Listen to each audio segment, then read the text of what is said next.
Pues muy buenas tardes. Vamos a dar inicio a esta sesión de diálogos corporativos correspondiente al mes de septiembre. Eh, es una sesión muy especial por muchas razones, eh, pero sobre todo porque tenemos la oportunidad de dar a conocer una nueva obra que se agrega a la literatura jurídica en el tema societario y además porque se trata de una obra cuyo autor es un querido profesor de esta institución, el doctor Javier Ponce de León, y pues para mí es un honor tener esta oportunidad de dialogar un poco con él sobre este trabajo que hizo con motivo de su obtención del grado de doctor en Derecho por la Escuela Libre de Derecho. Entonces, me voy a permitir leer un pequeño texto con algunas ideas de lo que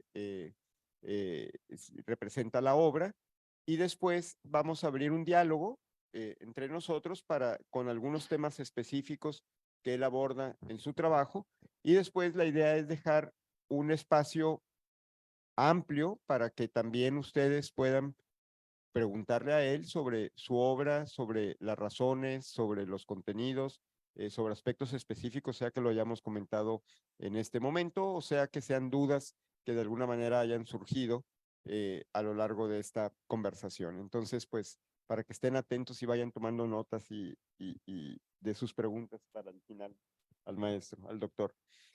Me da mucho gusto participar en esta sesión de diálogos corporativos que hoy tiene el honor de presentar la obra Glosa a las sociedades mercantiles del doctor Javier Ponce de León. Como ustedes saben, el doctor fue profesor de cátedra de la facultad por varios años en los cursos de contratos y derecho mercantil, si no me equivoqué, ¿verdad? El doctor Ponce es egresado de la Escuela Libre de Derecho, en donde también estudió el grado de doctor, obteniendo el mismo justo con la presentación del trabajo que hoy vemos convertido en un libro. La obra tiene como tesis fundamental la eliminación de todos los tipos societarios y concentrar el régimen jurídico de las sociedades mercantiles en uno solo al que denomina sociedades por acciones. La obra consta de 4 capítulos en los que desarrolla en una primera parte un marco teórico sobre las sociedades mercantiles, que va desde sus orígenes hasta el régimen jurídico vigente en el sistema mexicano. Posteriormente, hace un análisis comparativo con el régimen norteamericano y neozelandés, justificando la comparación por la intensidad de las relaciones comerciales, por una parte, y en el otro caso, por ser un país calificado como uno de los mejores lugares para hacer negocios. El capítulo tercero es una especie de exposición de motivos del ordenamiento jurídico que se propone, hasta llegar al capítulo cuarto, en el que elabora todo un proyecto de ley pormenorizado de las sociedades por acciones. Uno de los atributos de su investigación es que parte de la realidad societaria en México, pues vía transparencia obtuvo de la Secretaría de Economía el número y tipo de sociedades mercantiles inscritas en el Registro Público de Comercio, obteniendo como resultados los siguientes. Esa parte me pareció interesante porque, como digo, pues me parece que es partir de la realidad en un estudio doctoral como este. Déjenme darles la información. Resulta que ¿qué fecha era esto?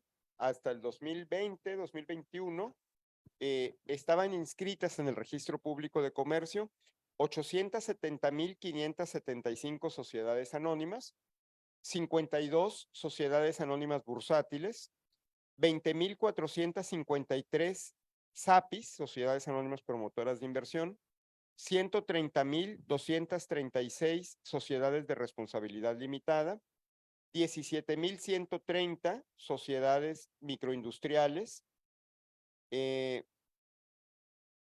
31,945 sociedades por acciones simplificadas, estas famosas SAS que se incorporaron al sistema pues, relativamente en forma reciente, 2,120 sociedades en nombre colectivo, 609 sociedades en comandita simple, 24 sociedades en comandita por acciones y 2,763 cooperativas.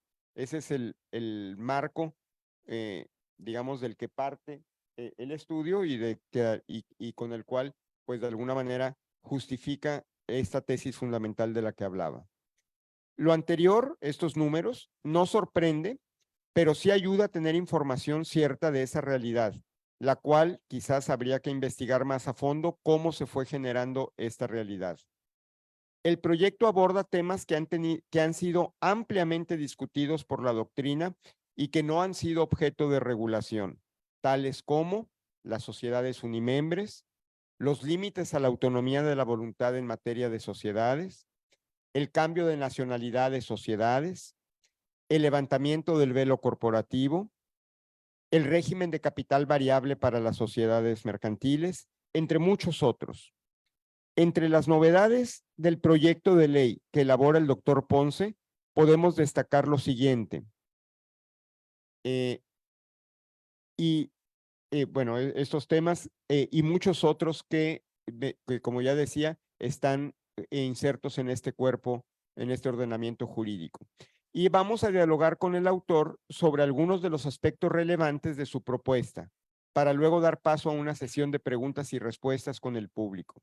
Los temas a tratar, los que nos hemos propuesto dialogar en este momento, son el de la autonomía de la voluntad, el tema de aportaciones a las sociedades por acciones en este caso, el régimen de poderes, del cual él hace un análisis muy interesante y una propuesta que pues eliminaría una buena parte de la discusión que hoy se tiene sobre el régimen de poderes en el sistema mexicano y el régimen de las nulidades societarias o la oposición.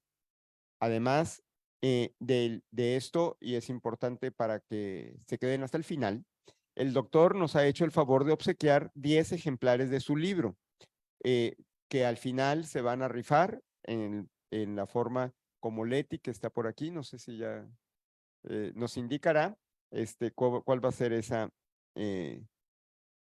dinámica.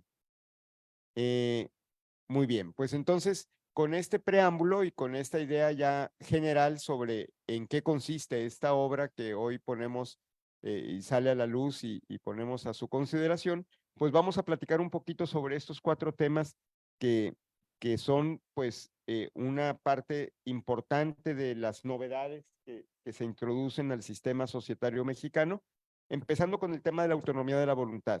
Aquí hay algunos alumnos y exalumnos de mi curso de sociedades y recuerdan que este es un tema que a mí me parece que, al menos en el régimen vigente, es quizás el gran tema del derecho societario y es el gran tema con el que muchas veces los clientes llegan a nuestras oficinas, a los despachos, a las oficinas de los grandes corporativos para preguntar cuando se nos pregunta, oye, ¿esto se puede o no se puede? Entonces, identificar si una determinada normativa estatutaria, una determinada estipulación estatutaria está permitida, pues la pregunta de fondo que uno se tenía que hacer es si esa estipulación o la norma que previene esa estipulación es de orden imperativo o es de orden dispositivo. Es decir, si hay margen de autonomía de la voluntad o no.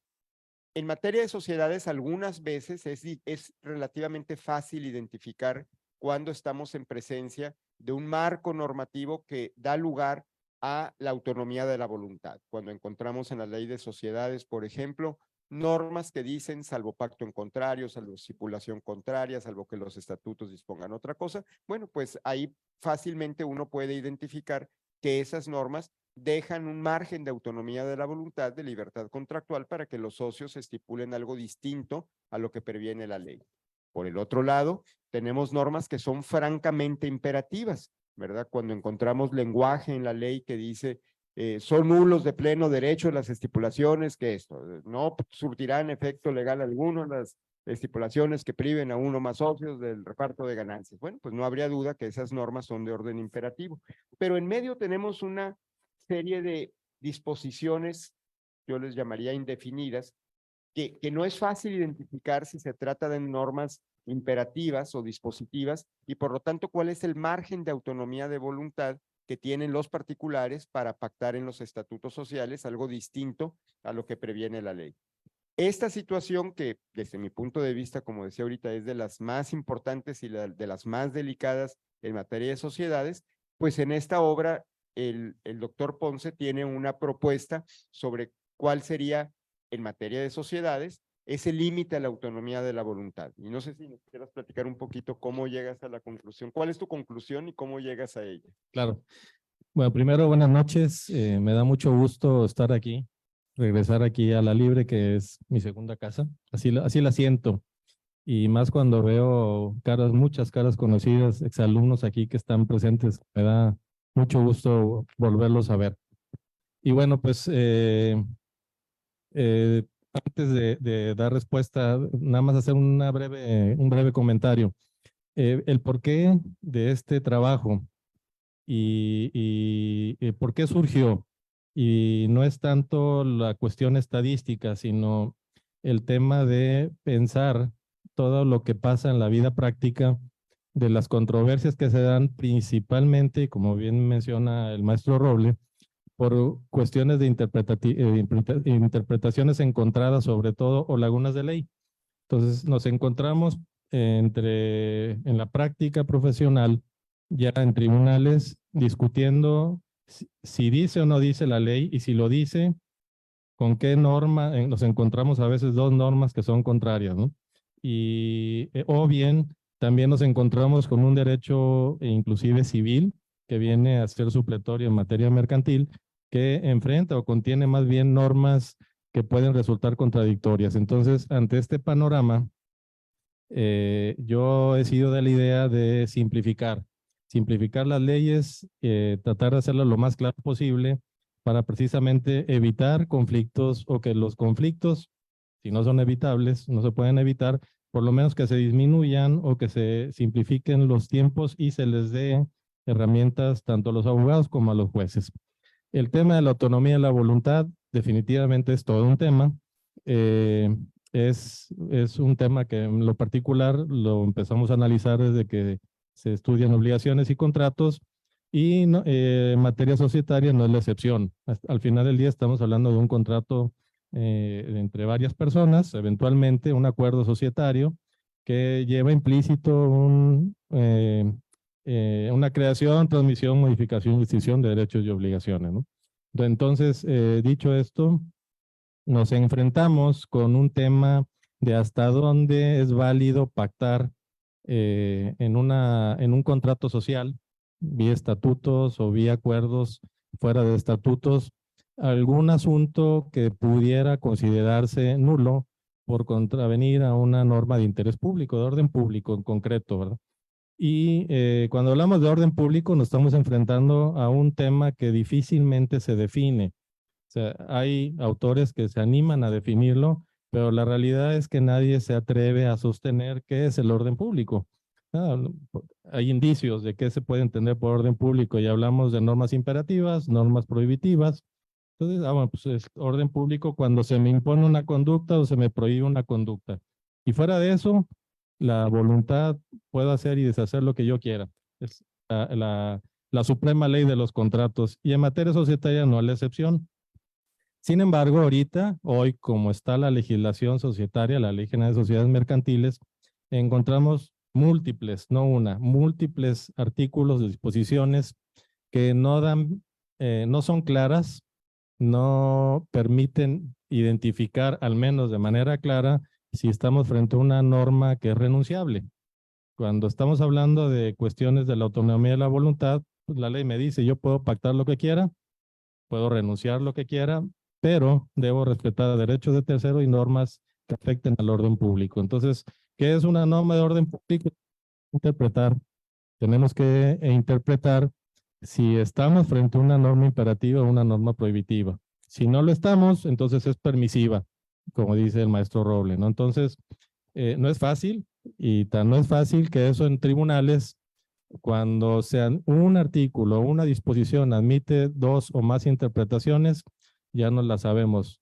Va a haber varias verdades, la verdad de la parte actora, la verdad de la parte demandada y finalmente lo que decía el juez, que puede ser una tercera verdad y que va a ser la verdad formal. No sé si la verdadera, pero por lo menos la verdad formal. Entonces, ese es un verdadero problema. Bueno, en aras de evitar esta confusión, parto yo en este proyecto de ley en sostener que la regla general es puedo pactar lo que yo quiera. Bueno, así que no estoy haciendo otra cosa más que repetir lo que ya me dice el artículo 6 del Código Civil, ¿verdad? Las partes son libres para contratar, solo son renunciables lo que no afecta el orden público y ni derechos de tercero. Hasta ahí estoy repitiendo o reiterando lo que ya me dice la legislación civil, pero voy un poco más allá. Estoy indicando que por más autonomía de la voluntad que haya, no es posible pactar lo que vaya en contra de normas imperativas y normas prohibitivas, pero estoy definiendo qué se debe de entender por tal. Claro, o sea, no más que definir, identificar, porque pues de normas no hay mucho que definir, las imperativas las que imponen y las prohibitivas las que prohíben. Pues sí, pero más allá de eso, el maestro Roble mencionaba que si encontramos disposición, si un artículo dice se prohíbe, no se podrá, no deberá, entonces son prohibitivas, no hay, como que no le busquen y no se pongan a interpretar, ¿verdad? O salvo pacto en contrario, como menciona el maestro Roble, o deberán, en fin, o sea, se usan expresiones que impongan una conducta o que prohíban una conducta, no son renunciables y por tanto no se pueden pactar. También establezco como límites esa autonomía de la voluntad algunos otros temas, por ejemplo, los derechos de minoría. Los derechos de minoría que se están conteniendo y que se están ampliando en este proyecto de ley a los que actualmente reconoce la ley de sociedades mercantiles, esos no pueden disminuirse, pero sí se pueden aumentar, pues claro, ¿verdad? Lo que no se puede es aminorar o disminuir sus derechos de minoría que se reconocen por ley y se imponen por ley. No admiten pacto en contrario, ¿no? El otro tema que también se pone como límite a la autonomía de la voluntad es el pacto leonino. O sea, el tema de lo leonino, aquí establezco me voy un poquito más allá de lo que debe entenderse por leonino, pero bueno, al fin y al cabo no puedo excluir a ninguno de los socios de reparto de las utilidades. Me voy un poquito más allá y ya lo platicaremos más adelante de qué debe entenderse por leonino, ¿no? En fin, en esta obra estoy señalando los límites de esa autonomía de la voluntad en aras, otra vez, de darle armas o simplificarles el camino tanto a los abogados como a los jueces. De tal manera que cuando haya un conflicto entre socios o entre socios y la misma sociedad por acciones, cuando lleguen a consultar a un abogado, pues el abogado pueda tener una herramienta para decir, ni te pelees, para que, ¿verdad? O sea, vamos mejor a negociar o vamos a llegar a un mejor arreglo que ir a un juicio porque está claro, o al menos está más claro que como está ahorita. Ese es el propósito de incorporar este tema en este proyecto de ley. Gracias, Javier.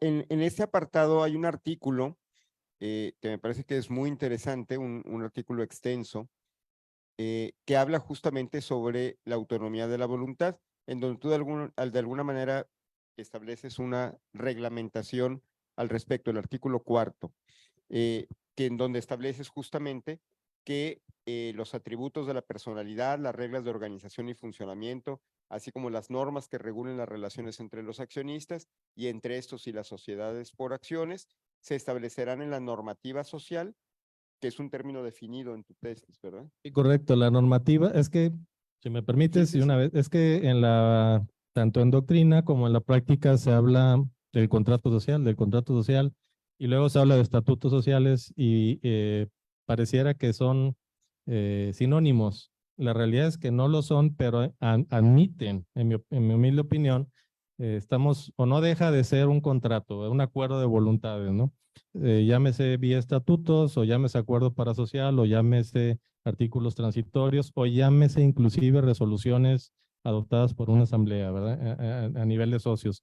Todo eso envuelve un contrato social, y para no llamarle contrato social per se, porque esos acuerdos pueden ser posteriores a lo que dio nacimiento a la sociedad. En este proyecto de ley estoy llamándole normativa social, pero digo, el término es lo de menos, pero bueno, quiero englobar algo más allá del acto constitutivo, ¿no? Porque otro término que también se utiliza como si fuera sinónimo es el acta constitutivo, escritura constitutiva, contrato social, estatutos sociales, en fin, cuando en realidad sí tienen sus diferencias. Entonces, todo eso, en mi opinión, engloba un acuerdo social, un contrato social, y por eso lo bauticé como normativa Claro. social. También un paréntesis metodológico que me parece relevante. En el proyecto de ley que se elabora, hay como algunas leyes nuevas lo tienen, un primer artículo con definiciones. Entonces eso hace fácil la lectura de la ley, puesto que hay términos definidos, y del primer artículo pues uno puede ir siguiendo la lectura y sin que sea repetitiva el texto. Pero regresando un poco a este tema de la autonomía de la voluntad, del artículo 4, decíamos, establece el principio general de que cualquier estipulación relativa a la organización y funcionamiento interno, así como las normas que regulen relaciones entre los socios, dice, se establecerán en la normativa social y serán acordados libremente por los accionistas. Y después estableces una serie de excepciones de lo que no se puede pactar en contrario. Y luego, en este mismo artículo, un poquito más adelante, en el 4.2, dice, sin más restricciones que las previstas en el artículo 4.1, que son estos elementos en donde sí hay límites, dice, los accionistas podrán aprobar en sus estatutos sociales normas que enunciativa y no limitativamente, y luego pues hay una serie de, que hay algunas cosas, supuestos, como hoy lo tiene el 91 y el 198, etcétera. Pero me detengo un poquito en la fracción quinta, cuando se habla de ampliar, limitar o negar el derecho de suscripción preferente, a que se refiere el 17 de la ley que tú propones. El derecho de suscripción preferente, hay por ahí un par de tesis de los tribunales actualmente que declaran que es de orden público, así tal cual lo dice las tesis, esta tesis. Esta disposición de ampliar, limitar o negar el derecho de suscripción preferente ya está hoy prevista también para la SAPI y por la reforma en la SA. Desde tu punto de vista, entiendo que sería válido que los estatutos previeran anticipadamente la supresión del derecho de suscripción preferente.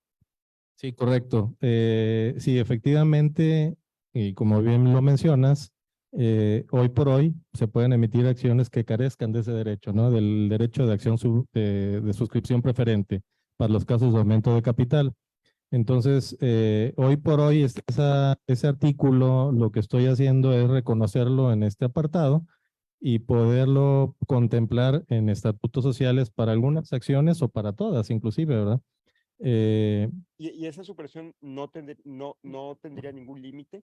No tendría ningún límite, y no, nada más con la salvedad que mencionaste tú, tiene que ser anticipado, ¿verdad? O sea, si por alguna razón yo entro a una sociedad, yo tengo que entrar conociendo las reglas del juego. Y si las reglas del juego es, no hay derecho de suscripción preferente, y eso significa que en cualquier momento me pueden diluir, se vale, porque así estoy entrando con las reglas del juego, ¿no? Así están. Lo que no se vale es que si ya entré a una sociedad en donde existe ese derecho de suscripción preferente, y por no contar con derechos de minoría suficientes para oponerme a una resolución que suprima ese derecho de suscripción, me lo quiten. Eso sí es lo que no se vale, y bueno, pues son derechos adquiridos, vamos a llamarlo así, ¿verdad? que Sí, no no se podrían trata tener de- efectos retroactivos, ¿no? Entonces, mientras se respete ese derecho, que a los que ya, con los que ya cuenten, yo, en mi opinión, no le veo ningún problema. El derecho comparado hay disposiciones similares. Sin embargo, por ejemplo, algunos países limitan la supresión de ese derecho y la jurisprudencia española, por ejemplo, ha dicho solamente si el interés superior de la sociedad lo justifica, porque eventualmente puede ser un método digamos, de diluir, que la mayoría diluya. Ayer, no sé si aquí está alguno de los alumnos de sociedades, un alumno que está en mi curso, me hizo una pregunta de una película que yo no he visto. Pero al día siguiente de YouTube, sacó el video de 8 minutos de la película esta de Facebook. No sé si algunos de ustedes la han visto. Y hay un apartado en esa película donde entiendo que uno de los socios fundadores firma unos documentos que permite diluirlo del 30% que tenía al 0.01%. Y después, bueno, pues en la película obviamente va y se enoja y le avienta la computadora a Zuckerman, etcétera. Y dice, si hubiera consultado a un abogado, no me hubiera pasado esto. Confía en el abogado de la empresa que le hizo firmar unos papeles que le permitió diluirlo. No he visto la película y no sé, porque el alumno me preguntaba, ¿cómo sucedió esto? Pues no sé. Seguramente los papeles que firmó pudo haber sido un aumento de capital que aceptaba renunciar al derecho de preferencia y por lo tanto pues lo diluyeron, y una hiperdilución, ¿verdad? Pero me llamó la atención porque me parece que si bien este artículo de alguna manera ya está hoy en el derecho vigente, quizás podría tener alguna modulación que ya en el derecho comparado ya está presente. Sí, sí, podría ser, ¿verdad? Yo sigo pensando que mientras estén las reglas claras del juego, se vale, ¿verdad? Al final del día, si yo entro a una sociedad donde se carece de ese derecho, pues es lo mismo que si estoy y renuncio con posterioridad, ¿no? O sea, ya estando, pues puedo renunciarlo. Yo creo que sí, considero que sí, ¿verdad? Claro. Muy bien. El segundo tema que me parece que también es muy rico en su análisis, porque como ustedes saben, hoy el régimen vigente en materia de aportaciones es un régimen muy difuso, a diferencia de otras jurisdicciones en donde las leyes son mucho más metódicas, mucho más sistemáticas para reglamentar las aportaciones de los socios a una sociedad. El derecho vigente es bastante difuso. La ley de sociedades actualmente, pues solo algunos artículos tratan el tema de aportaciones. El artículo 6º, en su fracción sexta, que habla como parte del contenido de la escritura constitutiva, lo que cada socio aporta en dinero, en otros bienes, etcétera. El 11 y el 12, que habla sobre el título de aportación, que si es a título de dominio o salvo pacto en contrario, es decir, la regla general es que sean a título de dominio, salvo pacto en contrario, el régimen de la transmisión de riesgos cuando se trata de aportaciones en especie, y el 12 que habla sobre las aportaciones de crédito. Y luego un artículo aplicable a la sociedad anónima, el 141, que habla sobre el depósito de las acciones que se hayan pagado en todo o en parte mediante aportaciones en especie. Me parece que una aportación muy singular de esta obra es que sistematiza el régimen de las aportaciones en un capítulo con un régimen mucho más puntual. Y no sé si nos quieras platicar un poquito cómo llegas a estas conclusiones que tú llegas en tu tesis y cómo reglamentas el régimen de aportaciones y cuáles serían como las novedades que hoy no encontramos en el sistema vigente. Sí, claro. Bueno, lo normal o lo tradicional es aportar dinero, ¿no? Pues eso no tiene chiste y bueno, pues eso lo sabemos todos, ¿no? Y el tema empieza a complicarse cuando hablamos aportaciones de bienes y no solo, o sea, en especie, me estoy refiriendo a aportaciones en especie. Y ahí es donde empiezan los problemas, porque el aportar bienes en especie hay que empezar a distinguir, como decía el maestro Robles hace un momento, se entienden tratativas de dominio salvo pacto en contrario. Hoy así se contempla. Bueno, ese pacto en contrario, ¿hasta dónde alcanza? ¿No? Y nos empezamos a enfrentar con, otra vez, con esas lagunas o pues en este caso particularmente con lagunas, ¿no? Con ausencias de normas que nos digan cómo va a poderse aportar un bien a una sociedad. No solo en propiedad, podemos desmembrar la propiedad y podemos hablar del simple uso o podemos hablar del usufructo o normalmente la propiedad, ¿no? Eso es en cuanto a aportación de bienes en especie, o sea, aportaciones en especie. Pero también hablamos de intangibles. Los intangibles pues también se aportan, ¿no? No dejan de ser activos y son materia de aportaciones valuables en dinero que de alguna manera tienen una repercusión en el capital social.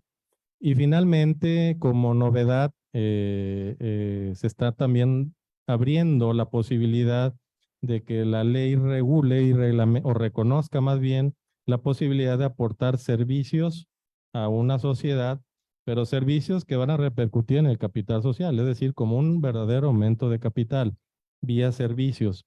Cuando yo, déjeme primero tocar sobre este tema de la aportación de servicios, porque es un tema, ¿no?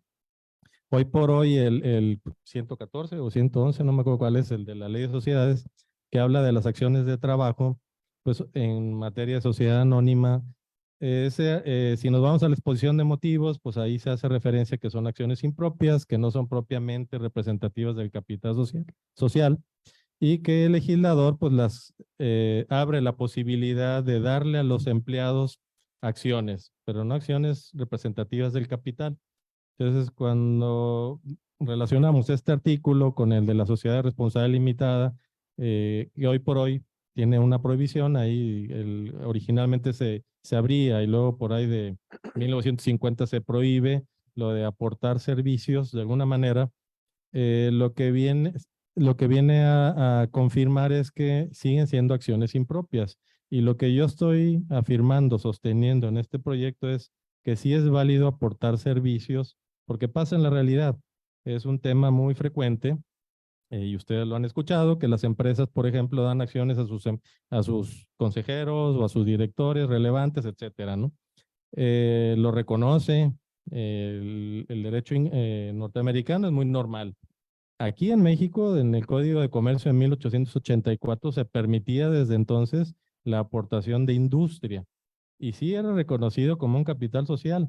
O sea, daban derecho a dividendos esas acciones, ¿no? No eran acciones impropias, eran acciones que daban el derecho a percibir dividendos, más no cuota de liquidación en caso de disolución, que ese es otro boleto, ¿verdad?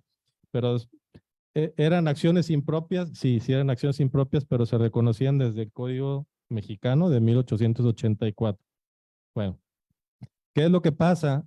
Las normas de información financiera que hoy actualmente están en vigor, reconoce la norma de información, la D8 está reconociendo no implícitamente, expresamente la posibilidad y las trata y le da el tratamiento de cómo se pueden no emitir estas acciones, sino cuál es el régimen financiero de estas acciones, que son las que están basadas o pagos basados en acciones que se permiten para pagar o cubrir servicios. ¿Cuál es el problema o cuál es el punto delicado que debe de tocar o protegerse y que estoy tratando de hacer en este proyecto de ley? Cuando se aporta un servicio, sería muy fácil defraudar no solo a la misma sociedad, sino principalmente a los acreedores, decir, bueno, pues mis servicios valen tanto, ¿no? Ah, sí, pero ¿quién lo dice, verdad? ¿Y cómo se evalúan, verdad? Entonces, entramos a otro postulado básico de la norma de información financiera, que es la sustancia económica. Ese postulado básico de sustancia económica es que si no está respaldado con esa aportación, no se toma en cuenta. ¿Cómo se respaldaría una aportación en servicios? Pues con una factura. En la medida de que se pague con una factura, así resumidas cuentas, yo aporto un servicio, bueno, pues me están reconociendo ese servicio, lo cual significa que yo emito una factura, yo aportante del servicio, y la sociedad me paga como me pudiera pagar me está pagando con acciones, no con dinero, ¿verdad? Entonces esa posibilidad la estoy abriendo en este proyecto de ley. Desde luego, saliéndome un poquito de la legislación civil, que en este caso resultaría aplicable al servicio que se está aportando. ¿Por qué me estoy separando de la legislación civil y así lo estoy excluyendo expresamente? Porque aquí no es lo mismo un contrato de prestación de servicios a una aportación de servicios. ¿Por qué? Porque una es un acuerdo de voluntades, otra vez volvemos a hablar de la normativa social, ¿verdad? Cuando hablamos de una prestación de servicios, estoy hablando de un contrato normalmente de naturaleza civil, y cuando estoy hablando de una aportación de servicios, me estoy refiriendo a una resolución, en este caso en particular de una asamblea, ¿no? Entonces, es en la asamblea donde tengo que pactar el alcance de lo que estoy aportando, los tiempos, las entregas o los entregables que tengo que reunir, qué pasa si no cumplo, y conforme vaya cumpliendo me voy a tener que ir expidiendo las facturas o los comprobantes fiscales para que me puedan ir dando las acciones. Entonces, estoy abriendo esta posibilidad, lejos de llamarle acciones impropias, vamos a llamarle, me estoy atreviendo, por llamarle de alguna manera, a sostener que sí es factible. Es una realidad, la verdad es que pasa en la práctica, y en esa práctica luego entramos en simulaciones, ¿no? Me ha tocado casos que llegan clientes que me dicen, mira, él va a ser mi chef y voy a poner un restaurante y le voy a dar el 50% de las acciones. Ah, bueno, y a cambio de qué le vas a dar? No, pues sus servicios, servicios que todavía no hace. O sea, le estoy entrando, entonces, y al final del día entramos a una simulación porque las acciones que le doy ni las pagó el chef, las termina pagando el principal socio, pero le puso el nombre. Se trató de un prestanombre, ¿no? Entonces, eso es porque no está reconocido hoy por hoy la posibilidad de aportar servicios. Ojo, no está reconocido expresamente en la ley, pero sí en normas de información financiera, ¿verdad? Y en el derecho extranjero también. Entonces, cuando hablamos de la posibilidad de pactar es hoy, así como está la ley, de aportar servicios, pues yo lo pensaría, y a lo mejor sí, hoy, así como está la ley, me atrevería a decirles que sí es factible, pero no garantizaría un juicio, ¿verdad? Así en juicio, así como está la ley, está con pincitas, ¿no? Y esta parte que me parece también, como decía ahorita, muy novedosa, el reglamentar las aportaciones al capital con servicios, no me queda muy claro, y a ver si nos puedes explicar la diferencia entre lo que serían, digamos, los socios industriales de las sociedades personalistas con estos socios que aportan servicios. ¿Es lo mismo o estos son socios capitalistas con los mismos derechos que el que aportó dinero o especie? Es, es exactamente lo mismo. Tienen la misma naturaleza, bajo mi óptica, tienen exactamente los mismos derechos y las mismas obligaciones que un socio capitalista. No les puedo bautizar como socio capitalista como tal porque no están aportando capital, están aportando sus servicios. Pero al momento en que hablo de sustancia económica y aplico las normas de información financiera y estoy emitiendo una factura que me van a pagar con acciones, desde ahí se rompe ya el tema de lo industrial, ya se convierte con la cachucha capitalista, ¿verdad?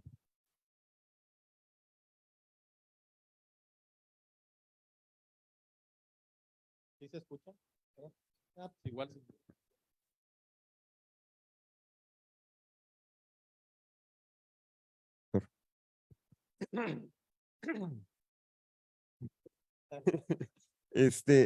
Porque me queda duda, efectivamente, porque más que una aportación de servicios, quizás lo que se trata, como lo veo reglamentado, es un pasivo, porque es una cuenta por pagar que tiene la sociedad, emite una factura, el aportante, digamos, en ese momento, pues tiene una cuenta por pagar la sociedad que la está capitalizando. Es pasivo, sí, y bueno, ahí distingo dos situaciones. Servicios ya realizados, que ya están devengados, entonces ya son exigibles, ya su pago ya es exigible, o Finalmente la por aportación, realizar. digamos, no es el servicio, provenía de un servicio, pero finalmente es una cuenta por pagar que se capitaliza. Sí, al final del día sí, porque hay una factura pendiente de pago. Exacto. Entonces, Y todo eso es por la norma de información financiera, ¿verdad? O sea, está por el tema de la sustancia económica que luego se nos olvida, ¿no? sí, porque, digo, aquí una de las cosas que quizás, digamos, en una etapa de modernización del sistema, lo que habría que pensar es un poco lo que platicamos ahorita antes de entrar a diálogos, estas realidades que se dan, así como tú mencionas muy correctamente la realidad de los paquetes de prestaciones que tienen algunos ejecutivos en algunas empresas, sobre todo públicas, pago por acciones, etcétera. Pero hay otra realidad que hoy en día es muy común, que también ahorita mencionabas, el caso de las startups, ¿verdad? Donde alguien tiene una genial idea y lo que busca es que le atraigan capital y va a los programas estos del Shark Tank y todas estas cosas, ¿verdad? Que finalmente, pues, se vuelve una simulación porque si ya tienen una estructura societaria, el socio que tiene la idea, a lo mejor es socio en ese momento el 100% y tiene que entrar el tiburón, ¿verdad? Con una prima muy alta para decir, bueno, el tiburón tiene el 20% y el otro se va a mantener con el 80%, reconociendo que no hay trabajo, pero finalmente si aportó originalmente, suponiendo en una sociedad que tuviera un capital, no sé, de 100,000 pesos, pues lo pagó 100% el fundador, y después, bueno, se diluyó en la porcentaje que haya negociado, pero pues queda con, es decir, se hace este mecanismo de que la nueva aportación del socio nuevo, pues se hace con una prima altísima para efectos de que no se diluya de más el socio fundador, ¿verdad? Sí, correcto. O sea, y terminas con unas superprimas, que la primera prima, la segunda prima, si no lo haces al mismo tiempo, luego ya la prima ya suena hasta ridícula, ¿no? Porque no solo tienes que diluir al socio fundador, sino a los que ya, inversionistas que ya han entrado con anterioridad al que está aportando, ¿verdad? Muy bien, pues ese es un segundo tema que me parece que es novedoso porque está, pues, hoy en la práctica corporativa, pues con una serie de límites y de interpretaciones que no están claras. El cuarto tema que nos habíamos propuesto tratar es un tema que, como ustedes saben, es un tema transversal a las sociedades mercantiles y yo diría transversal en la práctica del derecho, no nada más en la práctica societaria, porque igualmente impacta en los litigios, a los litigantes, igualmente impacta en el campo notarial, igualmente impacta en la fe pública en general. Los corredores públicos tienen amplias discusiones sobre el régimen de poderes en las sociedades mercantiles, que la jurisprudencia ha tenido que entrar al quite con una cantidad de interpretaciones, algunas de ellas luego se incorporaron a la ley de sociedades en el artículo 10, pero sigue habiendo pues una alta gama de interpretaciones, entonces el formalismo excesivo con que algún artículo no fue copiado en el texto de la protocolización y eso da lugar para que entonces se impugne la personalidad y eso haga todo, retrase todo el procedimiento y entonces en este proyecto de ley, pues el doctor Ponce hace un análisis y hace una propuesta sobre la reglamentación de poderes que me parece que pues vale la pena comentar porque pues quizás eso acabaría con una buena cantidad de discusiones que hoy tenemos en la práctica corporativa. Seguramente algunos otros temas se abrirían porque siempre, como toda norma jurídica hecha por humanos, pues finalmente siempre tendrá margen y materia para la interpretación, pero por lo menos algunos de los problemas que hoy están presentes, pues están zanjados en este proyecto. No sé si nos quieras platicar un poquito cómo visualizas tú Claro. el régimen de poderes. Sí, bueno, primero, ¿por qué incorporar un capítulo de poderes en una ley mercantil? Cuando hablamos de poderes, si le pregunto a un civilista, me va a contestar en automático que el poder o el mandato es un contrato de naturaleza civil, sin duda. Entonces, cuando empezamos a hablar de los poderes otorgados o conferidos por una sociedad mercantil, como lo es hoy por hoy una sociedad anónima o la sociedad por acciones que estoy proponiendo, invariablemente se viene a la mente qué tan válidos son esos poderes que están regulados por una ley mercantil. Y la verdad es que ha pasado una cosa muy curiosa.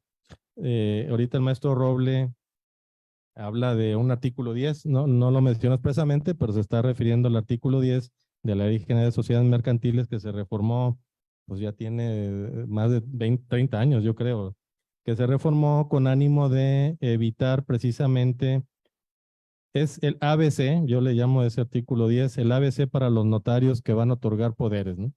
¿Qué es lo que debe contener una escritura para que no les tumben en juicio los poderes, ¿no? cómo se deben de protocolizar, etcétera. ¿Por qué? Porque en la práctica de litigio se discutía mucho, por ejemplo, imagínense un poder que es aprobado por una resolución de asamblea o de un consejo de administración. Ese poder lo está otorgando o lo está confiriendo o la decisión de otorgarlo se está tomando por una asamblea que se celebra el día de hoy. Y luego esa asamblea se lleva a protocolizar con un notario. ¿Por qué no con un corredor? Para que no haya dudas de que es civil o mercantil y no me lo vayan a tumbar, mejor me voy con un notario. Ahorita entro ese tema. Bueno, voy con un notario y protocolizo. El que está protocolizando, fíjense bien lo que está haciendo, la protocolización per se no es un acto jurídico, es un hecho jurídico. ¿Por qué es un hecho jurídico? Porque el acto está en la asamblea y está documentado en un acta que, valga la redundancia, esa acta documentó ese acuerdo de otorgamiento de poderes. ¿Y qué es lo que pasa? Que los códigos civiles de la República establecen que los poderes deberán otorgarse ante notario. Entonces, al final del día, cuando yo llego a protocolizar, esa situación es un hecho jurídico, no es un acto jurídico. Y el delegado especial que está yendo con el notario, pues lo que está haciendo constar no es el otorgamiento de poderes. Entonces, esto provocó por mucho tiempo conflictos de falta de personalidad que tumbaban los juicios. Literalmente no llegaban ni al fondo, ¿verdad? Se terminaban con la forma por falta de poderes, ¿no? Por no estar otorgados debidamente. Entonces, ¿qué fue lo que vino a hacer la ley de sociedades mercantiles? Bueno, pues modifica ese artículo 10 y otra vez dicta las pautas de cómo se deben de conferir los poderes otorgados por una sociedad mercantil ante notario. La pregunta que viene a colación y el quid de esto es, ¿qué tan válido es si la naturaleza del mandato es civil? ¿Qué tan válido es que una ley mercantil me venga a decir cuáles son las reglas para su otorgamiento? Y lo que estoy preguntando ahorita, o lo que estoy comentando ahorita, no fue por la reforma del artículo 10, porque por ahí nos encontramos un artículo por ahí del 190 que me dice que para asistir a una asamblea basta que se otorgue una carta poder por escrito. Entonces, para las asambleas, una sociedad mercantil me está diciendo cuál es la forma de un poder para asistir a una asamblea. Y no me lo dice desde la reforma del artículo 10, me lo dice desde 1934. Entonces, desde ahí nadie ha cuestionado ese artículo. Y el artículo 10 actual tampoco lo han discutido su naturaleza constitucional, hasta dónde es válido. Bueno, ¿por qué les comento todo esto? Porque en mi humilde opinión, el otorgamiento de poderes o mandato, como le quieran llamar, son actos al final del día consecutivos de comercio. ¿Cómo actos consecutivos de comercio? Bueno, pues que si nos vamos al artículo 73 de la fracción 10 de la Constitución, el Congreso tiene facultad para legislar en materia de comercio. ¿Y pero hasta dónde alcanza esa palabra comercio? Si estoy hablando que un mandato es de naturaleza civil, ¿hasta dónde el Congreso de la Unión puede legislar a través de una ley como la Ley de Sociedades Mercantiles la forma de un poder que es de naturaleza civil y en teoría debería de ser un acto que está reservado para los estados, de acuerdo al 124 constitucional? Entonces, eso nos ha forzado, o en lo personal me ha forzado a interpretar que estamos en presencia de un acto consecutivo de comercio. Ese otorgamiento y cuando digo consecutivo es porque sin apoderados o sin representación, déjenme, me voy más allá. Sin representación, pues la persona moral mercantil no podría actuar. Bueno, es que tiene representación legal y son los administradores, consejo o administrador único, o el gerente o director o como le quieran llamar. ¿Hasta dónde extiendo eso y me voy hasta al mandato? Entonces, también a través de apoderados se ejerce y se opera una empresa mercantil. Entonces, por ser un acto consecutivo de comercio, en mi humilde opinión, eso respalda el tema constitucional de por qué una ley mercantil puede legislar en materia de poderes. Entonces, en esta ley, ya volviendo, me desvié un poquito, pero bueno, retomando la pregunta o la duda, la plática es, incorporo en esta ley un capítulo específico de poderes y no solo en cuanto a su contenido, sino en cuanto a su forma. Y no solo eso, sino que también estoy excluyendo la aplicación de las leyes civiles de manera expresa, porque no es lo mismo otorgar un poder aquí en Nuevo León que otorgar un mandato en Yucatán u otorgar un mandato en Baja California. En general, casi todos los códigos civiles, casi todos están iguales, pero hay alguna que otra diferencia. Entonces, en cuanto a su forma sobre todo, entonces, para no entrar en interpretaciones, si el poder lo está confiriendo una sociedad mercantil como es una sociedad por acciones, este es su régimen, esta es su forma, este es el contenido, y me voy un poquito más allá. Por ejemplo, reconozco en esta ley la pirámide de poderes, ¿no? Que en la doctrina se oye muy bonito, ¿no? De que, bueno, el que tenga dominio tiene administración y el que tiene general administración tiene pleitos y cobranza. Bueno, aquí ya lo estoy reconociendo, porque no hay ley ahorita que lo reconozca. Nos tenemos que ir a la convención el protocolo de Washington para medio entender que está incluido o presumir o indicios de decir que sí, ¿verdad? Bueno, y aparte también me estoy yendo un poquito más allá. Un tema que es todo un tema es el aspecto laboral, los poderes de asuntos laborales, ¿no? Que ya de alguna manera se ha superado el tema, pero bueno, si uno pensaría, oye, un poder para generar pleitos y cobranzas basta para defender a una empresa ante un conflicto laboral, esa pregunta hoy ya está bastante más superada que hace unos años, ¿no? Pero hoy por hoy, en este proyecto de ley, estoy incorporando esa posibilidad, decir, esto es suficiente y con esto puedo yo acudir en cualquier instancia, en cualquier procedimiento de naturaleza laboral. ¿Qué problema puede haber? Estoy frente a una ley federal, en este caso la Ley Federal del Trabajo, una ley de índole federal, posterior que derogaría la anterior o especial que derogaría la general, como la quieran, pero de ahí que esté sugiriendo un régimen particular de poderes, ¿no?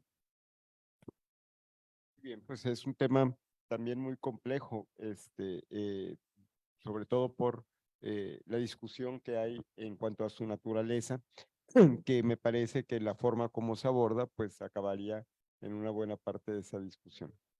Y por último, para entrar un poco al diálogo como estaba propuesto, hay un cuarto tema que me pareció muy interesante, la forma como se aborda en ese trabajo, que es el régimen, yo le llamaría así en formas muy genéricas, el régimen de nulidades societarias.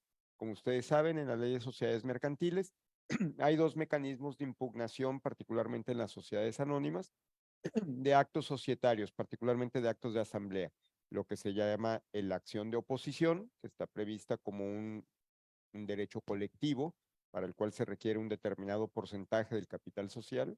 En las sociedades anónimas tradicionales el 25% conforme al 201 y tiene un plazo muy breve para su ejercicio, 15 días. Tiene la ventaja de que dando fianza suficiente se puede suspender la ejecución de los acuerdos, etcétera.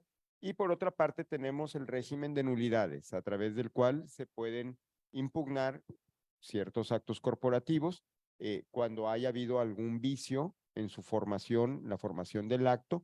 Entonces, a partir de las nulidades, de la nulidad o de demandar la nulidad de ese acto, pues se puede, digamos, dejar sin efecto, lo cual tiene una serie de complicaciones porque entonces la doctrina ha discutido por muchos años si el régimen general de nulidades previsto en los códigos civiles o en el Código Civil Federal, siendo supletorio de la ley de sociedades mercantiles, en qué medida aplica al régimen de nulidades de las sociedades mercantiles. Hay por ahí una reciente tesis, bueno, ya no tan reciente, pero una tesis de la Corte incluso, que analiza la diferencia entre oposición y nulidad, eh, sobre todo en lo que tiene que ver con la suspensión de la ejecución de los acuerdos, y establece una serie de diferencias, pero en esa tesis, en esa resolución en particular, recuerdo que hay un voto particular del todavía en ese entonces ministro Cosío, que decía, bueno, pues habría que superar algunas de las interpretaciones más conservadoras y más tradicionales, porque en el fondo, el impugnar un acto por la vía de la nulidad, no suspende la ejecución de los acuerdos y da lugar entonces a que pues 8, 9 o 10 años después, porque nuestra justicia no es muy pronta ni muy expedita, resulte que sí se declare fundada una acción de nulidad y por lo tanto los efectos se retrotraen al momento en que se formó el acto. Entonces, pues durante todo ese tiempo, pues se puede dar lugar a una serie de situaciones, digamos, de incertidumbre jurídica para la sociedad. Y pues el doctor hace una propuesta sobre lo que sería el régimen de oposición. No sé si nos quieras platicar un poquito cuál es la novedad después de este preámbulo de cuál es el régimen vigente para entender un poco mejor cuál es la propuesta. Claro. Cuando hablamos de el derecho de oposición, concretamente en una sociedad anónima, y solo en la sociedad anónima, así como está actualmente, se reconoce solo en la sociedad anónima y no en las demás. El propósito de oponerse a una resolución, cuando uno lo lee, y dice, bueno, pues ¿cómo va a culminar, si es que llegara a intentarse, cómo culminaría una sentencia que declara procedente o válida la oposición? Pues, destruir los efectos de esa resolución. Entonces, al final del día, cuando yo empiezo a analizar la oposición, pues estamos hablando de lo mismo que la nulidad, prácticamente de lo mismo.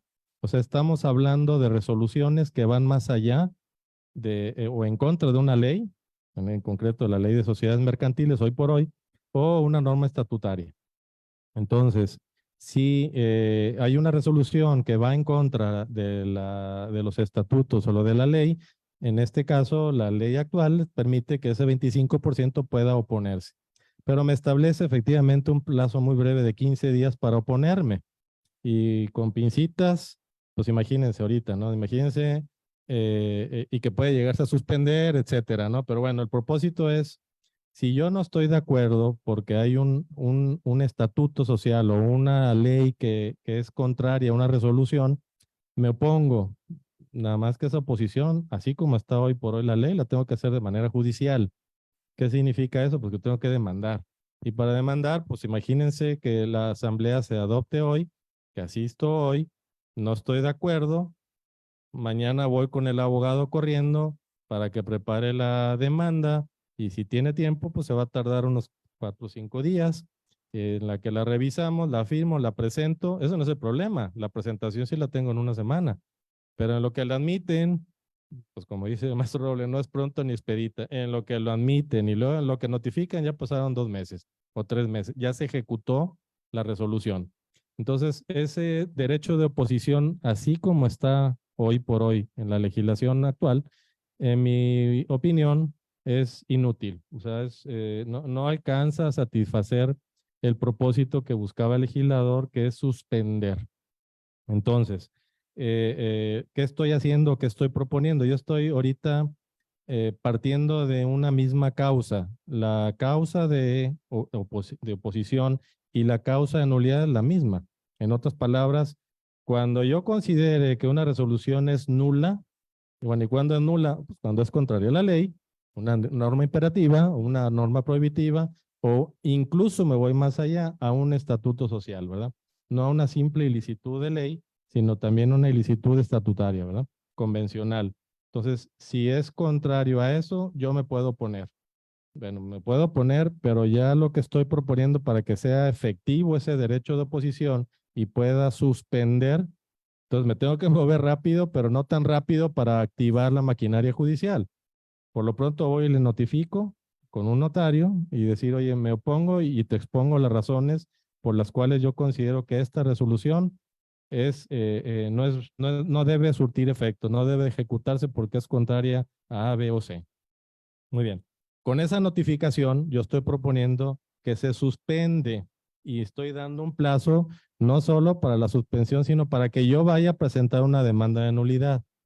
Entonces, por lo pronto se suspende y deténgase tantito ahí, ¿verdad? Engarrótenseme ahí, sociedad, no ejecutes ese acuerdo, esa resolución, pero yo tengo 20 días a partir de que te notifiqué para presentar la demanda. Oye, pero la demanda la presento, sí, en 20 días, pero no me la van a admitir. No importa, ya la presentaste, llévale una copia certificada con notario, fíjense lo que estoy proponiendo, ¿no?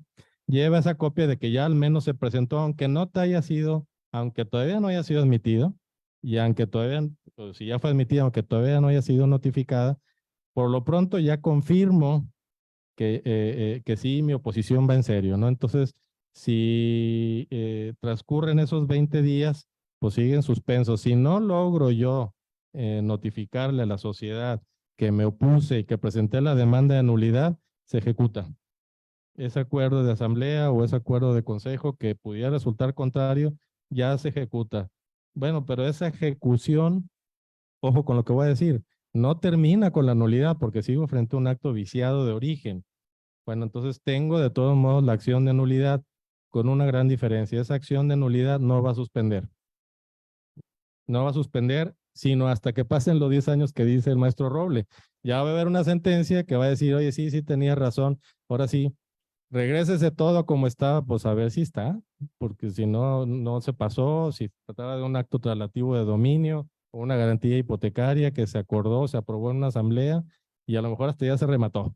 Entonces ya pasó un tercero de buena fe. Entonces, darle efectos retroactivos ya sería muy difícil si pasa todo este lapso. Entonces, el propósito de esto es hermanar de alguna manera la oposición con la nulidad, con la acción de oposición, con la acción de nulidad, pero de manera extrajudicial ayudarnos como una especie de medio preparatorio de juicio, auxiliarnos para detener y suspender momentáneamente la ejecución de una resolución que se estima de ilícita, ¿verdad? Entonces, por eso, ese es por un lado, que incorporo en un apartado especial el tema de la oposición y termino este proyecto de ley con un capítulo de nulidades y un capítulo de nulidades precisamente para evitar, bueno, en lo particular, que me apasiona también lo que es el derecho civil, nunca he estado yo de acuerdo con el sistema tripartita de nulidades que se reconoce en materia civil, inexistencia, nulidad absoluta, nulidad relativa, y que si prescribe, no prescribe, quién la puede pedir, y que las causas, nos volvemos locos, ¿no? Y tan locos que los jueces hoy por hoy dice, híjole, mejor no me digas qué es porque no me quiero poner a averiguar si prescribe o no prescribe, si eres todo interesado o no eres interesado. Entonces, mejor nada más demándame la nulidad y ya veremos. Entonces, como eso no se discute, por el contrario, no se arriba o no se aterriza el sistema tripartita de ineficacias, ¿no? Entonces, yo he sostenido y sigo sosteniendo que la simple nulidad que existía en los códigos anteriores del Código Civil Federal de 1928, antes se reconocía la simple nulidad, como hoy por hoy está la simple nulidad en materia administrativa. En materia administrativa, pues es nulo, o es válido o es nulo. No se andan con medias tintas, espérame, ¿es relativo o es absoluto? No, o es o no es. Bueno, esa simple nulidad la estoy trayendo en materia societaria y estoy regulando en un apartado, en un capítulo especial, el tema de las nulidades. Y ese capítulo de nulidades viene a excluir de manera expresa cualquier legislación civil. O sea, para que no anden interpretando de que si se aplica el Código Civil de Nuevo León o si estoy en Yucatán, el de Yucatán, no. O si es el federal, no. Se aplica esta ley y ahí sí no tengo problema. El tema de nulidades no es un tema que sea exclusivo de la materia civil. El tema de nulidades es materia de cualquier rama del derecho, ¿verdad? Entre otras, pues, desde luego, la materia mercantil. Por eso estoy atreviéndome también a proponer un capítulo específico de nulidades, ¿no? Para que no andar interpretando de cuál es la ley aplicable y si tengo que aplicar supletoriamente la legislación federal, civil federal, o si el artículo que está ahorita con pincitas admite o no admite, si es absoluto o no es absoluto, si suspende o no suspende, etcétera, ¿no? Entonces, el propósito otra vez de este apartado es tratar de evitar conflictos, ¿no? Evitar conflictos y si no se pueden evitar, pues ayudar a los litigantes y al juez a que llegue rápido a una decisión, o sea, que no se discuta tanto y no se pierda tiempo, ¿no? Dándole las herramientas para llegar a un feliz arribo, ¿no? Muy bien, pues esos son los 4 temas de muchos, porque como todos conocemos la ley de sociedades, pero además en este proyecto en particular, pues hay muchos otros apartados novedosos que incorporan pues una serie de conceptos que hoy, como decía al principio, pues han sido materia de múltiples interpretaciones por parte de la doctrina por parte de la jurisprudencia, y pues muchos de esos temas se zanjan con este proyecto de ley, y seguramente otros se abrirían, pero pues por lo pronto algunos de estos ya quedarían resueltos. Y como nos habíamos propuesto, pues dejar un espacio amplio para dialogar con ustedes, y que pues el doctor pueda responder las dudas que el proyecto, lo que comentamos o lo que el proyecto en general les haya generado. Ahí tenemos a un férreo defensor de las sociedades en nombre colectivo. Ahí te lo dejo. Sí, nada más antes de que entremos a esta sesión de preguntas y respuestas, una advertencia. Este libro no está destinado a estudiantes, ¿eh? O sea, tengo que aclararlo. O sea, les puede servir el capítulo histórico, el capítulo 1, el capítulo 2, la regulación en Estados Unidos, en Nueva Zelanda, les puede servir. El capítulo 4, que el proyecto de ley que mencionaba el maestro Roble, de un glosario bastante amplio, que sí le eché ganitas. Ese sí les puede orientar, ¿verdad? Para los alumnos que están cursando ahorita materias de sociedades, es una guía, pero ojo, son definiciones mías. Entonces, tengan cuidado, así como seguramente en clases se topan con una definición de un autor, de otro autor, bueno, se van a topar a lo mejor con una distinta, ¿no? O a lo mejor hasta contraria. Entonces, tómenlo con cautela. Entonces, sí quiero hacer ese comentario de que es un libro pues, principalmente para los ya abogados, ¿verdad? Y que en un futuro ojalá pegue, ¿verdad? Y esto se llegue a fructificar en una ley ya a nivel que venga a sustituir. Ojalá que así sea, ¿no? Ahora sí, mi querido Carlos Gaguardi. Bueno, en primer lugar, Javier, yo quiero felicitarte por este importante esfuerzo y decirte públicamente que te reconozco como un abogado e intelectual muy serio. Me consta. Ahora, dicho esto, entiendo que cuando tú hablas de sociedades por acciones, el término acciones se refiere a las acciones normalitas que nosotros conocemos en la Ley General de Sociedades Mercantiles. Y también entiendo que lo que tú propones es un tipo de sociedades por acciones con un sistema amplísimo de libre configuración. Entendido esto, yo quisiera preguntarte si se puede llegar a configurar un sistema tal en el que un grupo de socios o la sociedad se compromete a respetar un porcentaje fijo a un determinado grupo de socios, de tal suerte que estos no puedan ser diluidos de ninguna forma porque se les ha garantizado un porcentaje. Ejemplo, en las sociedades en comandita, que actualmente se establece un 50%. Habría que ver si se podría aumentar, disminuir, etcétera. La pregunta es, entonces, ¿podríamos tener un grupo con una participación porcentual garantizada, ejemplo, del 25%, y luego ya para mantener la igualdad de las acciones, porque me imagino que este principio se respetará,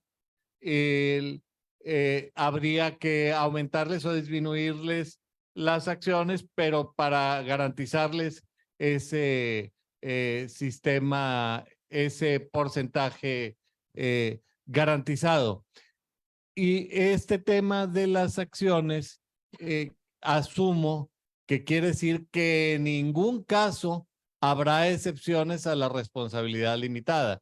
En realidad podría hacer 1000 más preguntas porque está interesantísimo todo lo que propones, pero con estas me conformo. ¿Cuántas fueron? Es que tomé el ejemplo de las preguntas de Roble en los exámenes. Mira, si te entendí bien, la primera pregunta es si es factible que se pueda respetar un porcentaje fijo para cierto X número de accionistas, ¿no?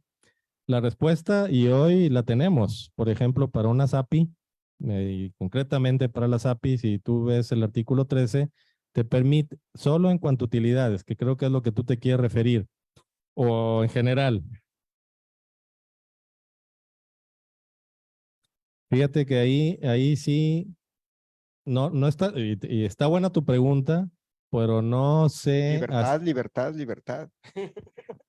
sí, por más libertad,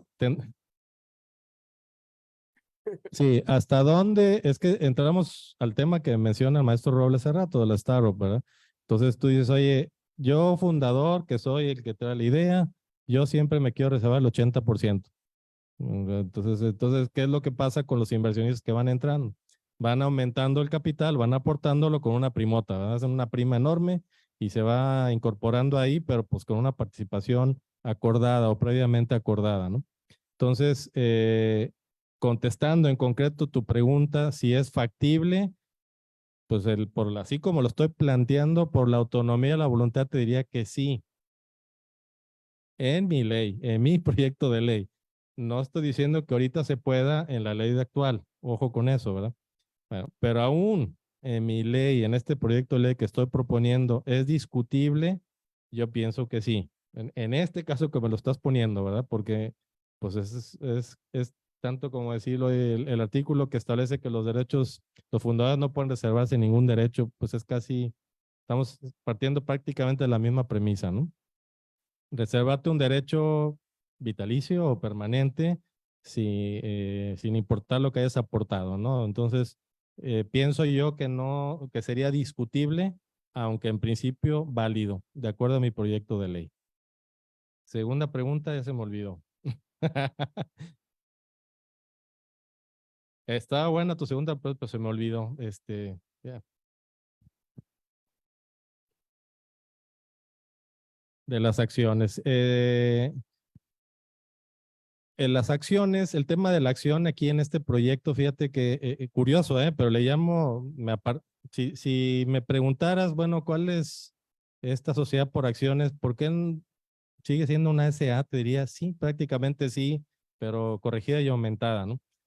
¿Y por qué le llamé sociedad por acciones y no anónima? Bueno, pues la respuesta es obvia, ¿no? Ya la anónima no tiene nada anónimo hoy por hoy, ¿verdad? Entonces, el llamarle por acciones fue un tanto por copiar por ejemplo, como los alemanes o como los italianos le llaman a la sociedad por acciones, ¿verdad? Que la traducen en automático como sociedad anónima, pero no es así de acuerdo al idioma, ¿verdad? Entonces, lo curioso o lo interesante de este proyecto es que me aparto de lo que debemos de entender por acción como título valor o título de crédito, ¿no?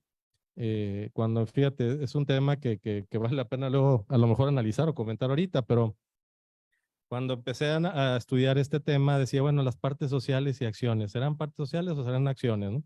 ¿Cuándo hablamos de una y cuándo hablamos de otra? Y si nos vamos en concreto a la sociedad de responsabilidad limitada que habla de las partes sociales, pues las partes sociales dicen no se harán costar, el capital estará distribuido en títulos no negociables, pero sí cedibles.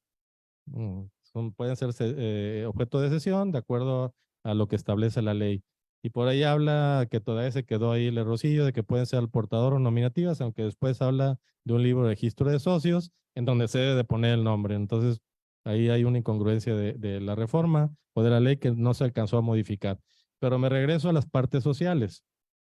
Fíjate, cuando hablamos de partes sociales, si te preguntara, Carlos, ¿cuál es la diferencia real entre una parte social y una acción? ¿Qué me contestarías? Sí, sí. Oye, no, pues las preguntas son para mí. No, bueno, te lo digo, no, no. Si quieres ponerte el micrófono para que escuchen en la transmisión. Bueno, Bueno, si quieres, Es que las acciones son títulos de crédito representativos de la participación y los certificados, las partes las sociales. partes sociales no son títulos de crédito, sino un documento demostrativo de la calidad de socio. Bueno, ahí voy. Espero que no me traen el roble. Bueno, fíjate que cuando se habla de que son títulos de crédito y cuando habla de títulos negociables, si estás hablando en concreto de una sociedad anónima, lo primero que se te viene a la mente al hablar de una negociabilidad es una transmisión por endoso, ¿no? Entonces es un título de crédito, pues lo puedo transmitir por endoso y va de la mano con una autonomía, una independencia, una autonomía que se aparta de la causa que da origen. Sin embargo, cuando estamos hablando de sociedad anónima, las acciones no dejan de ser causales. Siempre van a ser causales a los estatutos sociales, a la normativa social. Entonces, si le quito esa autonomía, pues entonces, ¿qué me interesa entonces hablar de una negociabilidad o no? Ah, es que son libremente transmisibles. Bueno, pues también las partes sociales, en principio, bueno, esa sí es una diferencia, fíjate, las partes sociales, si hablamos de la sociedad de responsabilidad limitada, las partes sociales son cedibles, sinónimo transmisibles, pero te marca la ley algunas pautas. ¿Cuáles son esas pautas? Hoy por hoy, que se tienen que se tienen que aprobar por mayoría de los socios antes de que lleves a cabo esa sesión y se tiene que respetar un derecho del tanto. Bueno, eso es para la sociedad de responsabilidad limitada. Para una SA no me pone esos límites. Entonces, quisiera pensar que esa es una diferencia sustancial entre una y otra, pero si le quitas la autonomía, la verdad es que ya no le encuentro razón de ser de hablar de una distinción entre partes sociales y acciones, porque sí, en mi opinión, sí son representativas del capital social, no tan representativas que pues te dan derecho a voto, te dan el derecho a dividendos, aunque sean partes, es que nada más puedo tener una, y acciones, pues tengo todas las que quiera, que pueden estar representadas en un título múltiple, está bien, pero al final del día siguen siendo, representan hoy por hoy una participación social, unas u otras.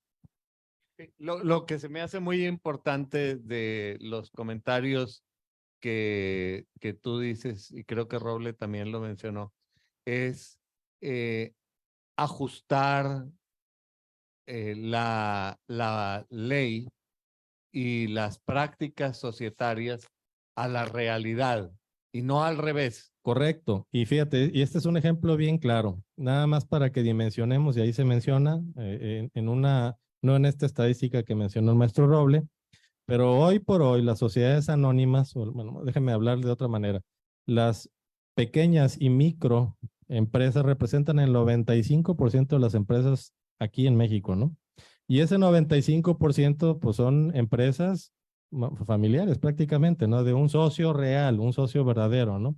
Que hoy por hoy todas ese 95% deberían de ser sociedad por acciones simplificadas, deberían de ser, así como estamos, ¿no?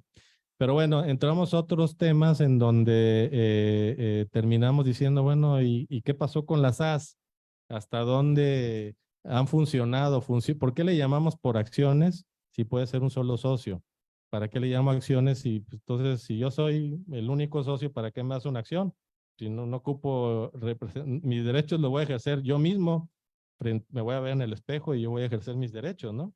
Entonces, no ocupo acción. Entonces, lo que estoy proponiendo en este proyecto de ley es, sí es cierto, reconocer a la acción, tanto que así le llamamos sociedad por acciones, pero apartarme del concepto de título, es decir, de la documentación, de la necesidad de documentar esos derechos de accionista en un documento como el título de crédito que se refiere al artículo 5 de la Ley de Títulos y Operaciones de Crédito.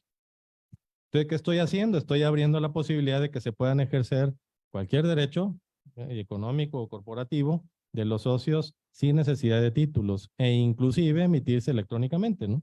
Pero bueno, pues esto ya lo electrónico ya es una realidad que ya vamos próximos a eso. Ya no nos suena extraño, pero todavía no terminó de incorporarse en la ley, ¿verdad? Entonces, todavía encontramos en la práctica y en tesis aisladas que, por ejemplo, para ejercer o presentar una demanda tengo que depositar mis acciones, el documento como tal, para poder demandar. Y si no lo tengo, pues entonces ya no tengo acción. Bueno, es que el derecho está incorporado en el documento. No es cierto.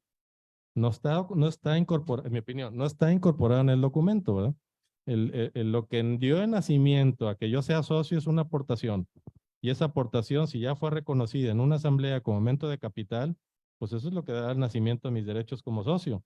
Y puedo representar, hace rato tú lo mencionabas, Carlos, la prueba, un documento acreditativo de socio, no necesariamente tiene que ser la única prueba, un documento. O sea, estoy abriendo la posibilidad de que la calidad de socio se pueda probar con otras formas, ¿no? O de otras formas, o con otros documentos. Que de hecho eso ya ha sido reconocido por la jurisprudencia hoy en día, porque si bien es cierto que en algunos casos se requiere la exhibición del título, lo que la jurisprudencia ha dicho, bueno, como no depende del titular de la acción tener la acción, sino que depende de los administradores, entonces puede haber otros medios probatorios para acreditar la calidad de socio. Entonces eso de alguna manera ya está resuelto hoy. La jurisprudencia ya lo ha interpretado y me parece que correctamente, porque no es, digamos, el mismo mecanismo que otros títulos de crédito. Ahora me he quedado pensando un poco en este carácter autónomo, que no es necesariamente eso lo que difiere, porque en la teoría de los títulos de crédito, los títulos son autónomos hasta que circulan. Por eso nuestra definición de título del artículo 5º de la ley de títulos difiere de la de Vivante justamente en el concepto de autonomía, porque en nuestro derecho los títulos no son autónomos, siempre son causales y solamente son autónomos cuando llegan a circular, porque es el momento en el que ya no son oponibles las excepciones personales frente a un tercero. Correcto, entonces ahí ya estás hablando de una cesión. Sí. Entonces, cuando estamos hablando de la cesión, a diferencia del endoso, es que en el endoso, en teoría, o de acuerdo a la ley, el endosatario puede oponer cualquier excepción, no las personales. Más bien, no puede oponer las excepciones personales que tenga contra el emisor. En este caso en particular, si se lleva a cabo una transmisión, sí se pueden oponer, aunque sea por endoso, porque se rompe esa autonomía, porque están los estatutos, ¿verdad? Sí, aquí Entonces, siempre son causales. siempre son causales, pero además entonces no porque hay no hay endoso. diferenciación, no hay diferenciación. Entonces, bueno, regreso otra vez al punto. Si el artículo 56, o tú me lo corregirás, el que habla de la sociedad responsable limitada, que está distribuido en títulos, el capital en títulos no negociables que pueden ser objeto de cesión, ¿por qué no de endoso? ¿Por qué no le llamó endoso? No, pues es que es parte social, no es acción. Entonces, no, pues llámale como quieras. Entonces, la pregunta es, sea negociable o no negociable, vas a tener las excepciones contenidas en los estatutos. Y otra vez, me voy a la acción. Lo extrapolo y me voy a la acción. Sea o no endosable o cedible, tengo que respetar los estatutos porque está la causalidad. Entonces, tengo que cumplir con eso. Entonces, eso es a lo que quiero arribar es que las diferencias entre una y otra son mínimas y que al final del día el derecho de tanto o la autorización para que se pueda transmitir una parte social o una acción, me lo llevo a una sociedad por acciones, de todos modos se puede imponer vía estatutos sociales, ¿no? Entonces está abierto Y que a la eso. diferencia sea la incorporación, como decía Carlos, aunque como decía ahorita la jurisprudencia ha tenido que ampliar, porque si no se prestaría a casos de injusticia. Ahora, la ley de sociedades hoy dice, cuando la acción se vaya a transmitir por un medio distinto al endoso, se deberá sentar en el título. Y yo siempre me pregunto, bueno, ¿cuál sería un caso de una transmisión puramente cambiaria? Y fíjate, ahorita te la voy a contestar. Y ahorita hablo, y la respuesta es, y eso es precisamente cuando en el capítulo histórico, empiezo, fíjense, desde el Código Civil, el Código Civil, el Código Español de 1829, que empieza a regular las sociedades, ya contemplaba el tema de transmisión de acciones, no con el endoso, ni la entrega del título, sino con la firma de vendedor y comprador en el libro de registro. Fíjense, desde entonces ya se empezaba a hablar de una transmisión de propiedad. Entonces digo, bueno, pues si de todos modos tengo que firmar en el libro de registro vendedor y comprador, ¿para qué quiero la acción? Si al final del día lo que representa o lo que acredita el derecho del socio está plasmado en un libro hoy por hoy de registro de accionistas, ahora no lo tienen que firmar vendedor y comprador. Antes sí, se obligaba, ¿no? Entonces, está bien curioso y está bien interesante esa disposición. Y viene desde entonces, ¿no? Entonces, una transmisión que no sea cambiaria, pues No, es que sea puramente cambiaria. puramente cambiaria, no es posible No hoy por existe. temas fiscales. Y la respuesta es por temas fiscales. Siempre tiene que haber un No, pero acto. olvidemos de la parte fiscal, o sea, siempre la transmisión deviene de otro acto jurídico. Hay un O subyacente. doné, o compré, o Correcto. reporté, Sin o duda. permuté. Sin Y duda. entonces, ¿en qué caso la acción y yo siempre lo cuestiono cuando hay una compraventa de acciones, un proceso de adquisición de acciones? Oye, a ver, endósame el título. Basta con que diga, este título se transmitió en virtud del contrato de compraventa de tal fecha. No hace falta el endoso, porque no es una transmisión cambiaria, es una transmisión que deviene de un contrato de compraventa. Pero los abogados siempre no, endósame el título. No hay que endosarlo. Y la ley dice eso. Cuando la transmisión sea por un medio distinto del endoso, se deberá anotar en el título mismo. Pues este es un caso De cesión. de cesión ordinaria, porque deviene de un contrato de compraventa. De acuerdo. Sí, en eso estoy de acuerdo. Siempre hay un acto subyacente, ¿verdad? Que está atrás del endoso o de la cesión, como le quieras llamar. Oye, a ver, ¿alguna otra pregunta? Porque si no, ya se acaparó y todavía nos quedan unos minutos. No sé si alguien tenga alguna otra pregunta para pasar a la rifa. A ver, Rafa. Rafa. Gracias, Rafa. Si contemplas alguna sinergia respecto a las acciones de nulidad y oposición, alguna sinergia entre las acciones judiciales y las acciones que yo llamaría de justicia privada, por ejemplo, mediación y arbitraje. Sí, fíjate que, bueno, te contesto van dos respuestas. La primera es un tema que yo he traído siempre a colación y a lo mejor, bueno, si tú ves la ley de sociedades, habla que la vía sumaria, como 7, 8 veces la repite, ¿no? La vía sumaria. Y yo te preguntaría qué es la vía sumaria. Y la respuesta es, no sé. Dice, bueno, ¿cómo que no sabes? No, pues es que tengo que irme al Código de Comercio y el código, a ver el catálogo de vías o de procedimientos, a ver cuál hay. Pues no está. Entonces, bueno, pues no existe esa vía sumaria. Entonces, bueno, ¿cuál aplico? Y ahí empiezan los problemas, ¿no? El primer problema es, uno dice, no, pues es la vía ordinaria, porque hay un artículo que te dice que cuando no haya juicios específicamente regulados, se aplicarán las reglas del juicio ordinario mercantil, hora oral o escrito, según sea el caso, ¿no? Pero hay otro criterio u otra tendencia que dice, no, lo que se aplica son los incidentes, el capítulo de incidentes que es, digamos que más pronto y expedito, ¿no? Y ese es el que debe entenderse por vía sumaria. Pero otra vez estamos hablando de interpretaciones. Ya quiero ver el día que llegues tú a juicio y digas, este es el juicio, esta es la vía sumaria, te la admiten y el otro se va a poner error en la vía. Y es la ordinaria. Y si te das por ordinaria, te vas a ir error en la vía y nunca terminas. Es el círculo vicioso, ¿no? Siempre van a tener esa excepción porque no hay claridad de la vía sumaria. Bueno, ¿por qué está la vía sumaria en la Ley de Sociedades Mercantiles? Bueno, existía en el Código de Procedimientos Federal de Procedimientos Civiles, Federal Civil, de principios del siglo XX, a principios de 1900, sí se contemplaba la vía sumaria, y la vía sumaria era el equivalente a la vía ejecutiva, fíjate, curiosamente. Y en 1934 esa era la vía que estaba vigente, la vía sumaria en ese Código de Procedimientos, y se les hizo fácil remitirla a ella como si esa fuera la que subsistiera. Pero ¿qué pasó? Por ahí de 1950 se cambia el Código Federal de Procedimientos Civiles y se quita la vía sumaria y se le llama ahora vía ejecutiva. Pues estamos frente a un proceso, normas de orden público, en este caso procesales, que no se interpretan así a la ligerita, ¿verdad? O sea, son de orden público. Entonces, como dice el maestro Roble, pues no existe la vía sumaria, pues no existe la vía sumaria. Entonces me tengo que ir a la vía ordinaria. Yo concluyo que hoy por hoy la vía procedente es la vía ordinaria. ¿Que es peleable en juicio? Sin duda. Si alguien de los aquí presentes está escuchando lo que estoy diciendo, y llega a ser contrario, va a poner error en la vía y va a decir que la vía correcta es la de incidentes, ¿no? Bueno, estoy proponiendo un capítulo de vía sumaria, así, concreto, ¿no? O sea, oye, es que es una ley sustantiva y no adjetiva, no le hace. Aquí sí que me fui mixta.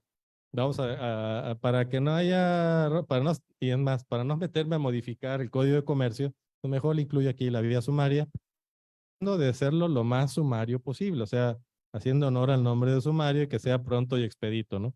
Pero como todo, seguramente va a haber errores en esas normas que estoy proponiendo, que seguramente son mejorables. Y ahí estoy abriendo una posibilidad del procedimiento.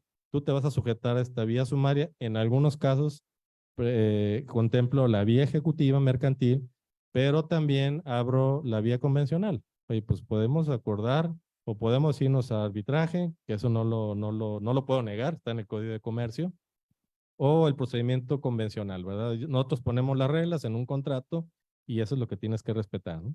Entonces sí, ese es el tema. Muy bien, ¿alguna última pregunta para pasar a la rifa? Gracias. Bueno, muy interesante su propuesta, temas muy innovadores que muchos los hemos visto en clase.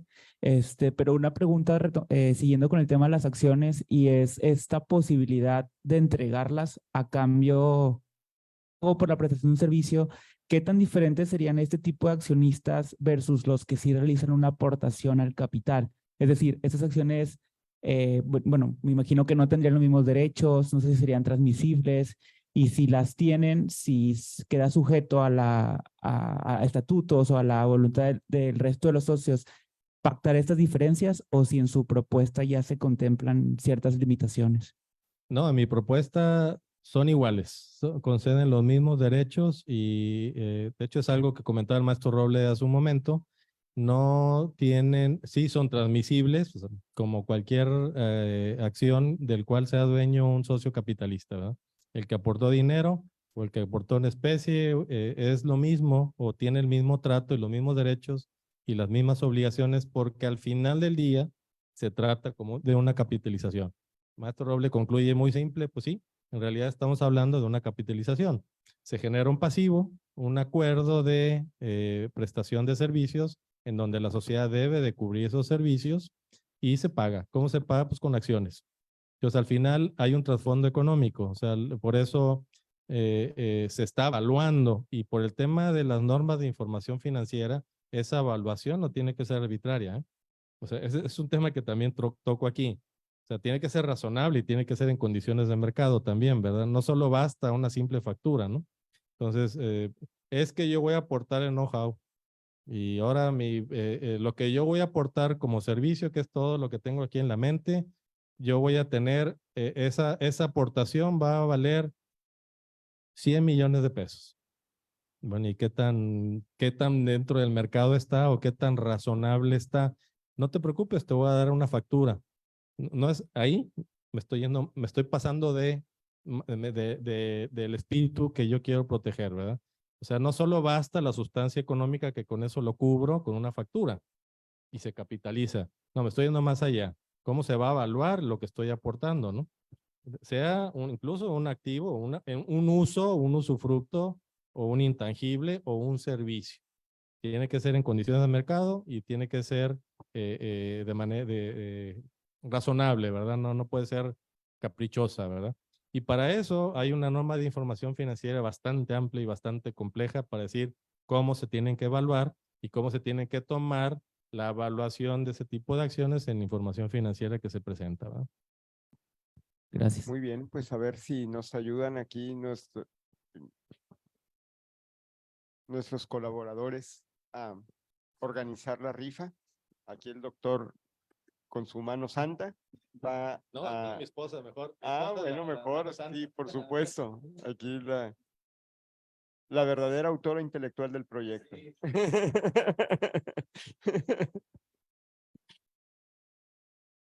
15. Edgar Uriza Hernández.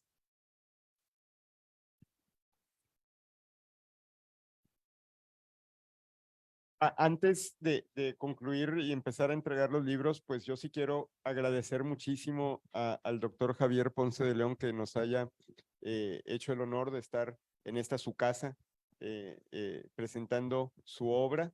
Es un honor y pues yo creo que contiene una serie de novedades que seguramente en algún futuro proyecto de ley seguramente va a ser una obra de referencia para ir mejorando el sistema societario mexicano. Así es que muchísimas felicidades, pero le damos un muy fuerte aplauso por ello. Muchas felicidades, muchas gracias. Ahora sí, continuamos con la rifa.